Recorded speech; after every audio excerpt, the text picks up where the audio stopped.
All right, folks, welcome back to another episode of Zach Fumbles His Way Through Working on a Truck and Curses a Lot. Today, we're going to be addressing something that I've been meaning to do for a very long time on this K5, which is the steering. Let's get into it. Okay, so if you've been watching the channel, you'd probably see that a couple weeks back I went off-roading in the K5 up in Azusa Canyon with a bunch of 6 square bodies, and upon returning from that trip, found that there was a few things that needed to be addressed on Old Girl, and since we've got a channel now, it's a perfect excuse to waste money on go-fast parts. So that's exactly what we're gonna do. Today we'll be tackling the steering. So with that said, I went and purchased this kit from Off-Road Design. It's a crossover steering kit. Seems like a logical step in the right direction since square bodies have this funky old push-pull steering system, which doesn't really work very good when you're articulating through rocks and other things like that off-road, which is great because we will be doing a lot more off-roading with this truck and on this channel because we've partnered with OnX Off-Road, which if you don't know what that is, it is an extremely advanced map application that you can download on your iPhone or Android. Awesome for trail riding, finding trails anywhere, finding property lines, get weather. You can take a photo of this QR code or you can click the link in the description, and if you use code CHOP at checkout, you will get 20% off that map, which, I mean, honestly, for a membership, it's like less than 9 cents a day. It's rad. Check it out. I've been using it for years. Anyway, let's get to working on this thing. We're gonna replace this steering box. This is all going away. This piece, this, and then there will be a link that goes over to here. And then we're also gonna replace this knuckle with a reed knuckle, which I do have that as well. And then we're gonna take and do a little other maintenance, like rebuild the hubs and put new bearings in the wheels because those get roached after 4-wheel drive donuts.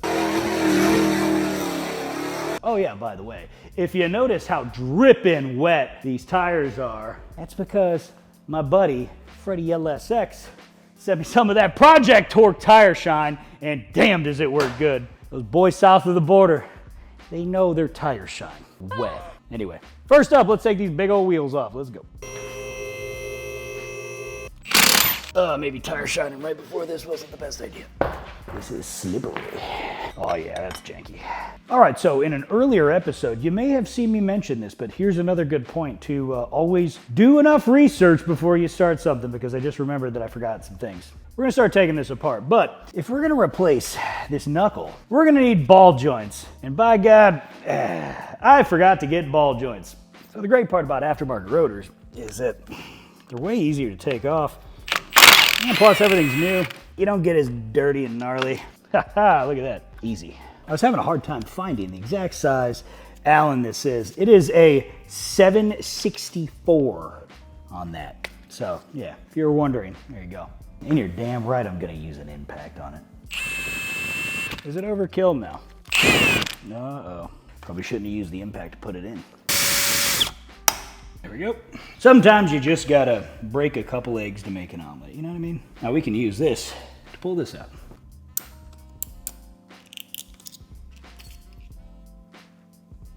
Jesus, okay, finally, boom. We're gonna have to get another hub. Broke it 6 ways to Sunday. This one's. A few moments later. Okay, so we're gonna resort to a hammer and chisel because I can't get this stupid little bolt out, and that's holding it all back. And I got an audience here. Ah, yes. Val, you wanna smack it? Can I? Yeah, here. I'm not gonna hold it, but you go. Here you go. You don't trust me? I mean, I trust you enough. Okay. Hit it till it just breaks. You guys wanna try? Do you want me to hold it? Yeah, I want you to hold this and see how much you trust me. Welcome to Zach's Marriage Counseling. Pack speed, boys, to save the day. Let's go.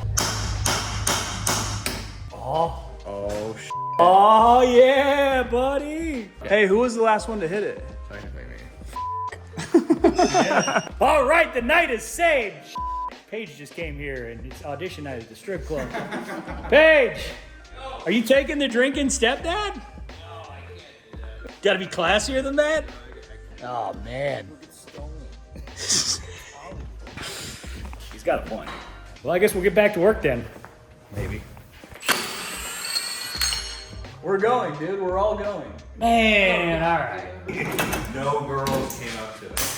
God damn it. Ruin the new floors. So, no, that's a cool thing. They actually clean up really easy. And if you want to get floors like this, you can go to GoShield.com/Zach. Get 20% off. All right, please do it because I need the money. Okay, you guys. So after a rather eventful night, it's time to get back to work on the old K5 here, the old Jimmy. Last night, we were able to get the rotor, the old hub and stuff off. Had to break some things in the process, but that's okay. Just got to get back to it. We also got the rest of the parts that we needed from Off-Road Design. So that's cool. Now the whole crossover steering's here. We can actually take this thing all the way apart. I've only got a couple hours today before I got to head up to Jeremiah's opening. We're going to try to get as much done as we can. Let's go.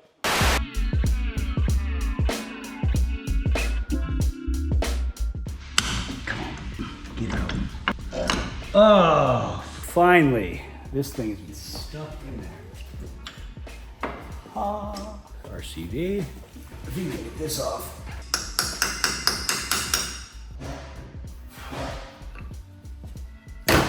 So I'm having a hell of a time trying to get this knuckle off. It's because this RCV ball joint is so huge. Since I can't get that bolt all the way down, I'm just gonna pull the cover off and see if there's any like pin or anything I can push to just get this axle in. It just needs to be like an inch. We'll see what happens. I don't know if it's gonna work.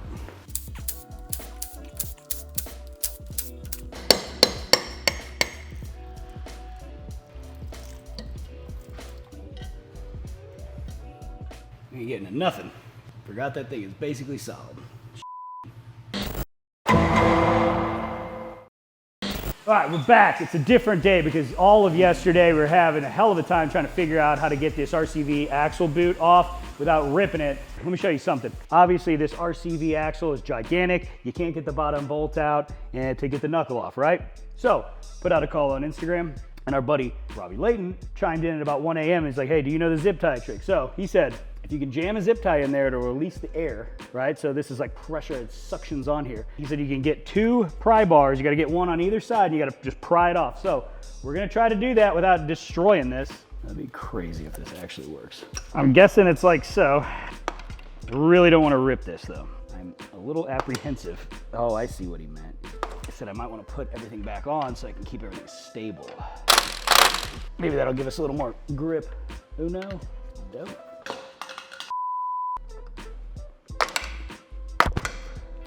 Kidding me? I shouldn't have pulled the rod off. I don't have anything to grab it with now. 2 hours later. Robbie, hey, let's FaceTime Robbie. Hey, bud. And I got it off, but I can't get it through the knuck. Here, let me show you. So how the hell do I get it out? Does that ball not fit through that hole? No, it doesn't. What the hell? Looks like it's got something on the end of the ball. Can you try to pry that off somehow? Maybe. I think that's gonna be your only option. Get that damn plate off. All right. Grab a chisel and just tap it. From the back? Yeah. Okay. All right, thanks, man. He's a lot smarter than I am with off-road stuff. Check him out. If you don't know who that is, Robbie Layton on YouTube. Build some really cool stuff. Fun fact about Robbie Layton that I learned, he had never done a competitive burnout before, but as it turns out, he is like a champion demolition derby driver. It's a big deal in Utah. Good dude though.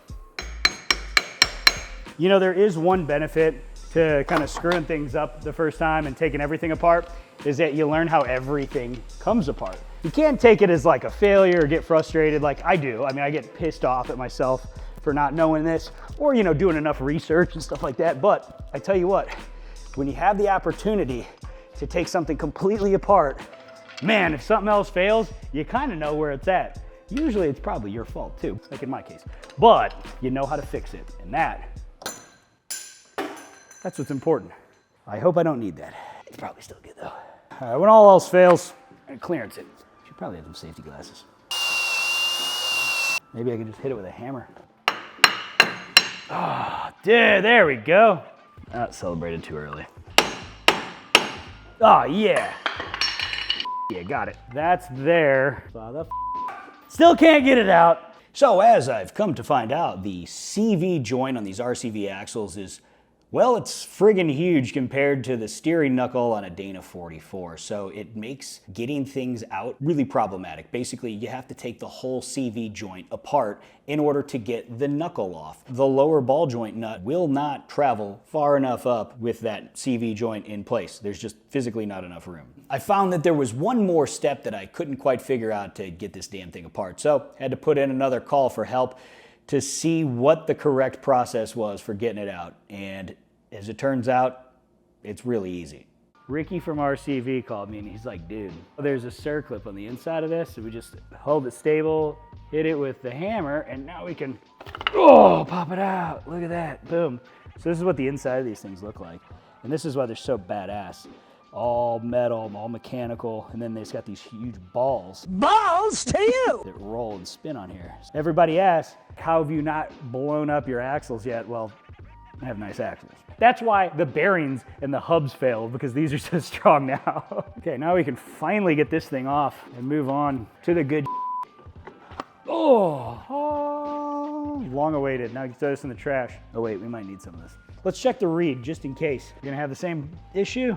Yes, okay, cool. All right, we're double sweet. Okay, so we should go over the parts we got here real quick. So the crossover steering. I got the actual components except for the box and this knuckle from Off-Road Design. Now they make these kits for them. You can actually buy the steering box there. You can get a reed knuckle there as well. What the kit includes is this Borgensen two-wheel drive steering box, basically what you'd have on like a C10 from the same year. Now you make sure that you have the right fittings for this, because these fittings for the power steering lines, like high pressure, low pressure side, I think are a little bit different. You gotta have the correct rag joint too. That part number, this is 800-132 Chevy C10. This is a 12.7:1 ratio power steering box. Then you have the two-wheel drive pitman arm, part number right there. Then we've got the steering bar. I don't know what the hell, the bar that goes from the pitman arm to your passenger side knuckle. Drag link, the word I'm looking for is drag link here. And then the way they set this up, there's a spacer, and you got this guy, and I believe this is the setup. Then the steering bar connects up here, and then this goes to the rod that goes to your other knuckle. Tie rod. It's a tie rod.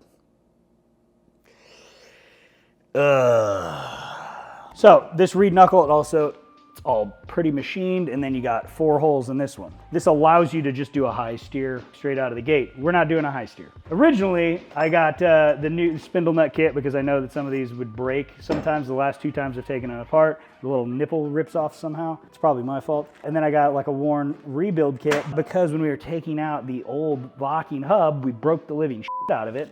So I had to buy just a new set of worn hubs. Easy. And then of course some Timken bearings, inners, outers, and then of course a seal. I also got a rear axle seals as well. Apparently that whole area in Azusa Canyon, like that place is known for just absolutely destroying axle seals. Better safe than sorry. So we're gonna replace the rears too. I do have new ball joints, but we didn't get studs. So maybe we'll reuse them, maybe not. I don't know, who cares? Let's just get to work. Mother. Is that reverse? Oh no.